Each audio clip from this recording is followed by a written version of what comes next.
मैं ऑफिस से आते हुए गुलाब के गजरे को लेकर आया था। मैं सोच रहा था कि जब मैं प्रियांशी को यह गजरा ले जाकर दूंगा तो वह बहुत खुश होगी और वह प्यार दूंगा जिसकी वह हकदार है। मेरे पास गेट की दूसरी चाबी थी जिससे मैंने दरवाज़ा खोला और अंदर आ गया।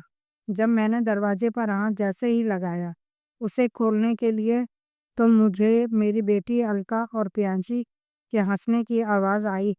तो मैंने सुना कि मेरी बेटी कुछ गपशप लगा रही है। इन दोनों से ही मेरे घर में रौनक बनी रहती थी। अ- अलका की मम्मी का देहांत तो तभी हो गया था जब अलका 2 महीने की थी। उन दोनों के बीच जो बातें हो रही थी उसे सुनकर मैं बहुत परेशान हो गया। मेरे हाथ से गजरा छूट गया। मैं पत्थर की तरह वहीं पर खड़ा रह गया। मेरी बेटी मात्र 10 साल की थी। जब उसकी मम्मी की मृत्यु हुई तो वह 2 महीने की थी। परंतु मैंने दूसरी शादी नहीं की। मैंने ही उसे माँ का प्यार और लाड दिया और पाला पोसा था। परंतु अकेलेपन की वजह से उसे बहुत उदास देखकर मन दुखी रहता था। एक दिन मैंने उससे कहा एक दिन उसने कहा, पापा आप प्रियांशी से शादी कर लो। तो मैं एकदम चौंका। मैं अपनी बेटी को देखता रह गया। जब मैंने अपनी बेटी की तरफ देखा तो मेरी बेटी मेरे को ही देख रही थी। तब मैंने उससे कहा कि तुम क्या कह रही हो? तो वो मेरे से बहुत छोटी है, तुम्हारी सहेली है, मैं ऐसा नहीं कर सकता हूँ। तो बहुत जिद करने पर उसने उससे कहा कि दुनिया मुझसे क्या कहेगी। वह बहुत दिनों तक मुझे यही बात कहती रही और अंत अब तो प्रियांशी भी मुझसे कहने लगी थी। वह भी मुझसे कहती थी कि मुझे तुम्हारी उम्र से कोई फर्क नहीं पड़ता, बस आप हाँ कर दो। मजबूरन मुझे हाँ करनी पड़ी और बस सादे ढंग से हमारी शादी हो गई। पर रोज रात को मैं प्रियांशी को उसकी अपनी बेटी के कमरे में भेज देता था। और अब कई साल बीत जाने पर एक दिन मेरी बेटी अलका का रिश्ता भी आया। तो उसने तो हमने जल्दी से उसकी शादी की तैयारियां शुरू कर दी, जिसमें प्रियांशी ने भी हाथ बढ़ाया और अलका अपने घर चली गई। अब मैं और प्रियांशी घर में अकेले रह गए। अलका कभी कभी आती जाती थी तो मेरे जैसे घर में रौनक सी आ जाती थी। परंतु प्रियांशी और मेरे बीच कोई संबंध नहीं बना था।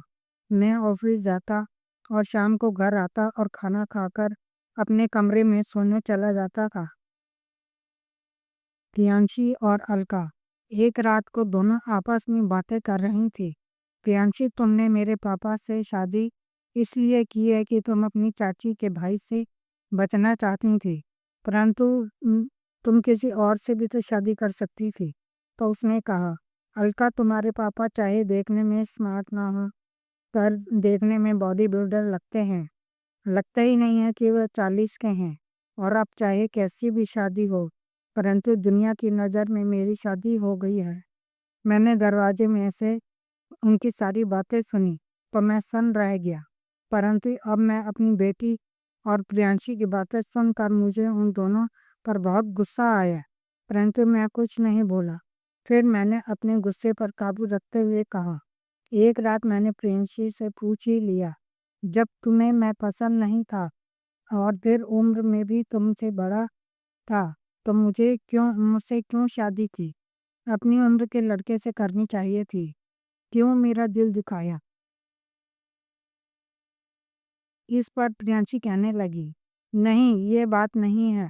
मैं आपको बहुत ज़्यादा पसंद करती हूँ और मैं आप किसी और लड़के से शादी नहीं कर सकती हूँ।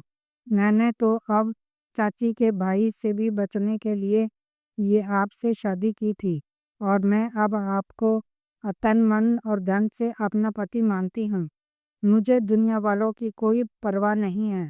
आप चाहते हैं तो मैं इस घर से कहीं दूर चली जाऊंगी, परंतु किसी और से शादी नहीं करूंगी।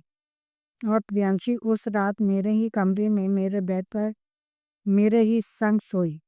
दूसरी सुबह प्रियांशी ने मुझे ऑफिस ले जाने के लिए लंच दिया और कहा कि शाम को जल्दी घर आना। मैं भी शाम को घर जल्दी आया तो जलेबी और गजरे का गुच्छा ले आया, उसके बालों में लगाने लगा। अब प्रियांशी ने अपनी जिम्मेवारी को अच्छी तरह से समझ लिया था। और अगर दोस्तों आपको मेरी ये कहानी पसंद आई है तो प्लीज़ इसे लाइक करें, चैनल सब्सक्राइब करना ना भूलें और शेयर करें, शेयर करना ना भूलें। धन्यवाद।